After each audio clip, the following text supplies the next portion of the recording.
46% of LGBTQ plus workers in the United States are closeted in their workplace.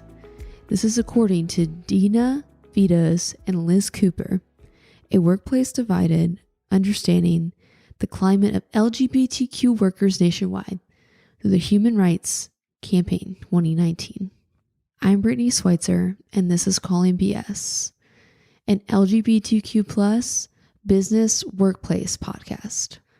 Not everyone can be truly who they are at work. Sometimes people have to hide who they love, who they go home to every night. Sometimes you have to get comfortable with the people that you work with, gain their trust before you can ever tell them that you're a girl loving a girl, you're a boy loving a boy, or you're transgender or bisexual. You never know how people are going to react in the workplace with the people you work with. No matter what, each person has their own individual beliefs, values, and you never know how they're going to react. And the thing is, we have to keep coming out over and over and over again. It's very daunting and it's awful having to do that over and over again. And in the workplace, it's the one place that you want to be your true self, because that is a whole part of you, creating the career you want to be. You don't want to do that with people that are going to not believe who you love. When I came out, I was about 21, about to be 22. I met the girl of my dreams. I met her at a football game, and it was the most confusing time of my life. I had dated men before that, had a couple serious relationships from high school to college. And this one woman, I met her and just things clicked right away. We got each other. And it was so hard to comprehend what was happening to me. I was so confused. So I slowly told people over time, told my friends. That was hard because I'm just discovering myself and figuring out who I am at 21, 22 years old. And it was really hard. I didn't know what was happening to me. For 21, 22 years, I thought I was supposed to be dating men instead of getting married to a man and all this stuff. And it was the most confusing time of my life. Well, I started working for my family. My parents own the business, and the business is 24 years old. So it's been around for a while. I have two other brothers. I didn't want to be involved in the business. And so I stepped up to the plate. I was probably right out of college, 23, when I joined the family business, started working with them. And my dad decided, hey, at 24 years old, you should take over the family business. And I'm like, are you sure about this? This seems pretty crazy to let a 24-year-old take over a family business. He was sure. Right before that even happened, the woman of my dreams and I just stopped doing everything. It was just confusing for both of us. I think she knew more of what she wanted, but wouldn't say it. And then I was still trying to figure it all out. So we weren't on common grounds. Things weren't right. So then I started dating another woman. And at this time, I take over the family business. And it's starting to get pretty serious. And I'm like, I just took over my family business, just bought it from them. And now I'm dating someone seriously, and I want to start bringing her to things. So what do? I have to tell my family. And so I'm sitting there. I'm like, I have to do this. I end up telling my mom. I thought the reactions were going to be one way or the other.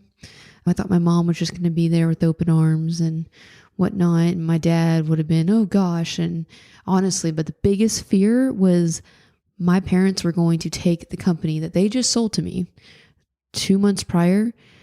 They were going to take that away from me. So I tell my mom, and I think it was more for my mom. It's not that she didn't not understand. I think it was just her trying to comprehend it all. She did make a comment. She just said she really wished I could have the traditional life, but she just didn't understand. Like, first off, I don't know what traditional is. I don't know what traditional is anymore. And that was a little upsetting, but wasn't bad, but she was like, you need to tell your dad. You need to tell your dad. So I go over to his office, and I do this all at work, by the way. No one was in the office at the time. And I go to my dad, and I instantly start bawling my eyes out. And I was like, I like so-and-so. I'm dating so-and-so. And my dad's actually a very sweet, sentimental, emotional guy. And he instantly just got up from his desk, opened his arms, and said, I want you to be happy. That's all I want. That's all he wanted. And I'm sitting there the whole time. You make up scenarios in your head when you're about to come out to people. You think they're going to say things or do things and whatnot just because that's what's in your head. It wasn't like that. We never even talked about the business. It had nothing to do with the business. It was all about me coming out and what my personal beliefs would be. What I do and my personal time wasn't even involved. Friends already knew at this point, for the most part. I had majority of my friends know that I was dating girls and I was into girls and all this stuff. So I told my parents, who they owned the company before I did. So technically they were my bosses, and then I took over the company. So now I'm in the LGBTQ community, and I have employees myself, and I'm like, what are they going to think? Are they going to quit because I now own the business, someone a part of the LGBT community? So I, for months, didn't want to say anything. It was hard walking in every day. And it's like, for the most part, I'm going home to the same person every day. We weren't necessarily living together yet, but that's who I saw every day. That's who I wanted to be around. And that was it. So I had one employee. She wasn't looking at me. She was looking at her desk typing. And the door to her office was behind her. So her back faced the door.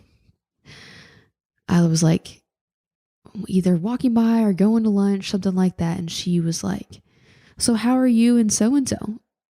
And I'm like, what? I mean, we're good. Yeah. And I thought her, of all people, was not going to be accepting of it. And it was all because she's into her religion, which that's fine if you're into her religion. But she made comments here and there. And I just thought, because of we share the same religion actually, because of our religion, I thought she was just going to be against it. It was almost her way, like she found out through my mom. It was almost her way of being like, hey, it's cool. Don't worry. From that point, I slowly started opening up to all my other employees and was just like, so-and-so this, and I'm bringing so-and-so to this work event. And I was careful with my wording, but I slowly told everybody. I hired some new employees. I have a couple that are in the LGBTQ community with me. We already knew, and it was fine. So I did hire this one employee. I took her out to a welcome lunch with her and another new employee, and just wanted her to know, like, straight from the get-go, I'm dating so-and-so, and that's how it kind of is here and whatnot. That was like on a Thursday. By Monday morning, I got a text saying she had a family emergency and she wouldn't be back to work and doesn't know when she'd be back to work, so she needs to quit. Not saying it had anything to do with what I told her. I mean, she was getting trained in between there. Maybe she felt like the work wasn't what she wanted to do, but something in the back of my mind thinking, was it because she knew I had a couple? I am part of the LGBTQ plus community, and I have a couple others of my workers. I will never know. I've not followed up with her since then. I just let her go. I asked her if there's anything that I can do, but she told me that it was a family emergency. So I kind of had to leave it at that. So another thing that happened to me in the work world, I own a company. So you should have this regardless if you own a company, but I have a financial advisor, and I was working with him for at least a year, and finally told him about who I was dating. And he's just like, yeah, whatever. And then we ended up getting engaged. And I was like, okay, I need to start working on like getting our finances together. Like, I'm marrying somebody, and so this needs to happen. Well, that engagement actually ended up not happening. I actually ended up getting back together with my first woman that I ever fell in love with back when I was 21, 22. We got back together when we were 26. So there was like 2.5 years we weren't together, and I was with someone else and ended up getting engaged, whatnot. So we knew that we were meant to be together. So we did get engaged rather quickly, I'd say. It wasn't quick to us because we already had 2 years of us dating in college. It just wasn't as serious as it should have been. So once we got back together, got engaged, started planning a wedding, had our wedding, and we're happily married now. And my financial advisor never reached out to me during that time, which is weird. If you're having a major life event in your personal life, if that is a baby, if that is getting married, if that's even like a death from like your significant other passing away or something, your financial advisor should probably talk to you because you're merging finances together. So I reached out and he was like, yeah, we need to get back together. We need to get together and talk about this. And I was like, okay. So I gave him like 2-3 weeks to kind of like work something out. He never reached back out to me for my needs, but he called me for his needs for using my business services. And I'm like, wow, okay, this isn't working for me. So I decided to find a new financial advisor and made sure straight up, hey, I'm obviously married to a woman. She will be there. Let me tell you what happened with my previous financial advisor. It was just weird. I never confronted him about it. I just kind of wanted to leave it. If you're not comfortable, you're not comfortable. Don't understand why you're not comfortable, but who you love is who you love. It doesn't really matter. Got a new one, and she has been amazing working with us. Now it's at the point where I am in my business.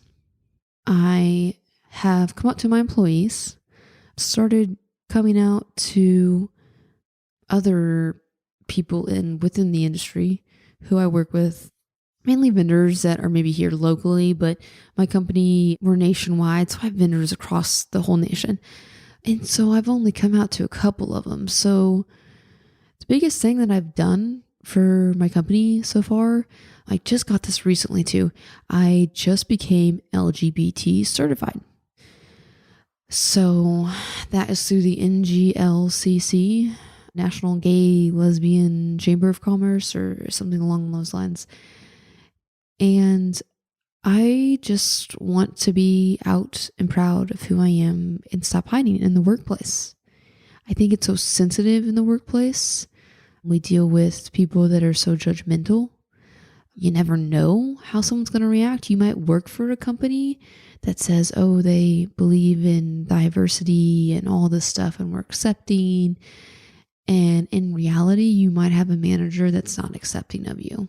Just because the company is, the manager might not be. So it's a scary, scary world.